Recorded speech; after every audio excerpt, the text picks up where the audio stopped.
And like when I was in college, I wanted to be an architect, like I said. And that was what I wanted to do. And when I joined the military, it guided me in terms of becoming a radioman because of my test grades. And so I kind of just gave up on being an architect or anything. I got married early and stuff. I got married. I joined the Navy in '61 and got married in '62. So, so, so that kind of derailed me in a lot of the things that I was trying to do. It worked out, but I wanted to be an architect. I joined the military to get the GI Bill. I ended up getting married, and then I ended up staying in the Navy, and so my whole thing changed.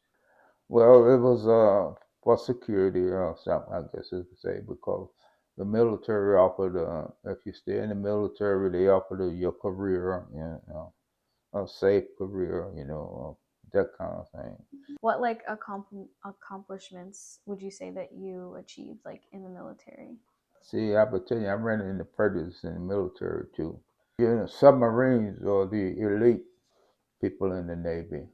Basically, they have to be mentally tough, I guess you could say, because they got to live in this small space with people and all that.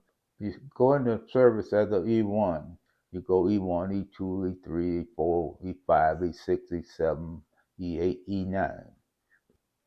I went right up the ladder, all the way to E6. I was just boom, boom, boom, like that. And I was qualified to go up a chief when I had about 8 years in the Navy. Wow. Eventually, I did make chief. And when I did, that was E7. The bad part about that is when I made E7, I went aboard this submarine, and they had some people on there that was prejudiced. The ops officer, he was prejudiced, and all these people, it was other people on the ship that was prejudiced. They told me, say, you won't make another rate. They're gonna give me marks to ensure that I didn't. They had a first class that had 12 years in the Navy, and they had a first class that had 15 years in the Navy. And here I am coming aboard this ship. I had about 8 years, 9 years in the Navy, and I was a first class making chief. In fact, they initiated me on that ship, and that didn't go over well with with them. So, man, I didn't make a big fuss over it. Start talking about my color. Hey, you prejudice against me. I never said that. Okay, but I knew it was going on. Whatever I got, I wanted to earn, okay, on my merits. And so I got out in '61 after 21. I mean 81 after 20 years in the service. But I wanted to be an E9. I felt like I could do that. But you just don't. You didn't get the opportunity per se.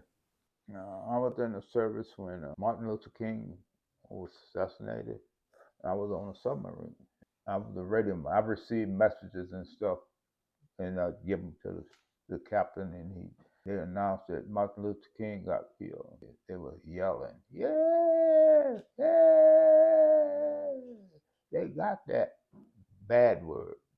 They said that they killed. They got him. And those are the kind of things that you would run into a lot of. Okay, so you had to be extra special. I couldn't be ordinary. That really got to me. They was yelling, yeah, yeah. And what do you do? Mhm. What do you do? Fight? Start fighting or something? No, I didn't do that. I never got a chance to be a diving officer. You know, the experiences that I had, benefited me somewhat. It could have been a lot better financially and all this kind of stuff, but that's not always the important thing. There's a lot of things that I found out later on in life, and if I had known that, I probably could have reacted a little bit differently in some of the situations that I was in.